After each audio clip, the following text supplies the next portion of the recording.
Welcome to my YouTube channel Dharmas world. Friends, AP డిఎస్సికి సంబంధించి ప్రతి జిల్లాలో కూడా హోరాహోరీగా ప్రస్తుతం అయితే అధికారులు ఏర్పాట్లు అయితే చేస్తున్నారు. డిఎస్సికి సంబంధించి డిఎస్సికి అభ్యర్థులు ప్రిపేర్ అయ్యేవారు కూడా అంతే సీరియస్గా ప్రిపేర్ అవుతూ ఉన్నారు. ఇంకా కొన్ని జిల్లాల్లో అయితే 1:40 అంటే ఒక పోస్ట్కి 40 మంది పోటీ పడతా ఉంటే ఇంకో చోట ఒక పోస్ట్కి 70 మంది పోటీ పడే అవకాశాలు ఎక్కువ కనిపిస్తూ ఉన్నాయి.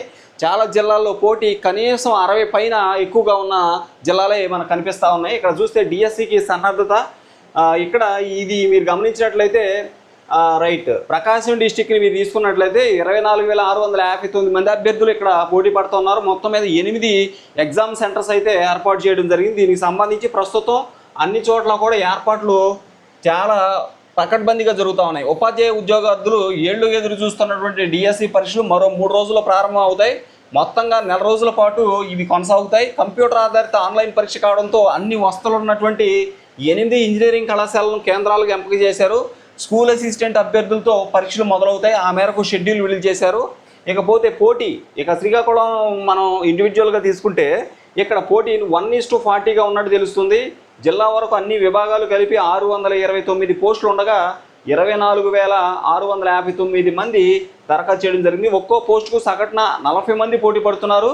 ఎస్జిటికి పోటీ తీవ్రంగా ఉంది. 2018 తర్వాత మళ్ళీ ఇప్పుడే పోస్టులు భర్తీ చేస్తుండడంతో ఆశావహుల సంఖ్య పెరిగింది. వైకాపా నేతృత్వంలో డిఎస్సి ప్రకటించిన తర్వాత ప్రక్రియ చేపట్టలేదు.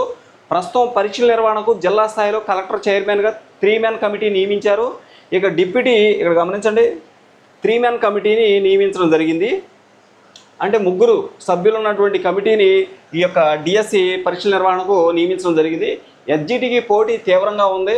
ఇకపోతే రైట్ ఇప్పుడే పోస్టులు భర్తీ చేస్తుండడంతో ఆశావాహుల సంఖ్య కూడా పెరిగింది. వైకాపా ప్రభుత్వంలో డిఎస్సి ఇచ్చిన తర్వాత ప్రక్రియ చేపట్టలేదు కాబట్టి ప్రస్తుతం పరీక్షల నిర్వహణకు జిల్లా స్థాయిలో కలెక్టర్ చైర్మన్గా 3 మ్యాన్ కమిటీ ఉంది. డిప్యూటీ టీఈఓ, ఎంఈఓ, ఐటీ నిపుణులు సభ్యులుగా ఉంటారు.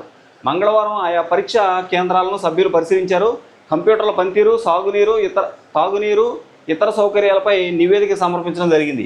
ఇక పరీక్ష కేంద్రాలు సమయం మనం చూసినట్లయితే ఒంగోలులో రైస్ ఇక్కడ గమనించండి. ఓకే, ఇక్కడ ఒంగోలు తీసుకున్నట్లయితే ఒంగోలు రైస్ కృష్ణసాయి, రైస్ ప్రకాశం, అలాగే ఫీజ్ ఇంజనీరింగ్ కళాశాలలో, అలాగే నేషనల్ చర్చి కాలేజీ, అలాగే బ్రిలియంట్ కంప్యూటర్ ఎడ్యుకేషన్ సంస్థ, మార్కాపురంలో కృష్ణ చైతన్య, అలాగే శామ్యూలు జార్జ్ ఇంజనీరింగ్ కళాశాల కేంద్రాలకు ఎంపిక చేయడం జరిగింది. ఇక జూన్ 6 నుంచి జూలై 6 వరకు రోజు 9:30 నుంచి 12 గంటల వరకు, మధ్యాహ్నం 2:30 నుంచి సాయంత్రం 5 గంటల వరకు పరీక్షలు ఉంటాయి. ఇక ఏ రోజు ఏ పరీక్ష అన్నది అభ్యర్థుల మొబైల్ నంబర్లకు సమాచారం కూడా వస్తుంది. నెట్లోనూ ఈ వివరాలు అందుబాటులో ఉంటాయని విద్యాశాఖ అధికారులు చెప్పడం జరిగింది. ఇది మొత్తం మీద ఒక జిల్లాను తీసుకుంటే ఈ విధంగా ఉన్నాయి. అన్ని జిల్లాల్లో కూడా సెంటర్లు కూడా కేటాయించడం జరిగింది. ప్రస్తుతం అక్కడ ఏర్పాట్లు కూడా చాలా చక్కగా జరుగుతూ ఉన్నాయి. అంతేకాకుండా మీకు ఏదైనా సమస్య అప్లికేషన్కి సంబంధించి అందులో మిస్టేక్స్కి సంబంధించి ఏదైనా సమస్య ఉంటే మీరు ఆ ఎగ్జామ్ సెంటర్లోనే మీరు ఆ యొక్క తప్పులు అక్కడ సవరించుకునే అవకాశం ఉంది. అక్కడ చెప్తే మీకు ఏది రాంగ్ పడింది, ఏది ఎలా కరెక్ట్ చేయాలి అనేది చెప్తే వాళ్ళు ఆటోమేటిక్గా మీ దగ్గర ఉన్నటువంటి ఒక ప్రూఫ్, దానికి సంబంధించిన ప్రూఫ్ కూడా మీరు తీసుకెళ్ళండి. అది చూసి వాళ్ళు అక్కడ రాసుకుంటారు. తర్వాత డిఈఓ ఆఫీసులో వాటిని కరెక్ట్ చేయడం జరుగుతుంది ఆయా జిల్లాల డిఈఓ ఆఫీసులో. Okay, thank you so much for watching. Please share this video and subscribe my channel. Thank you so much.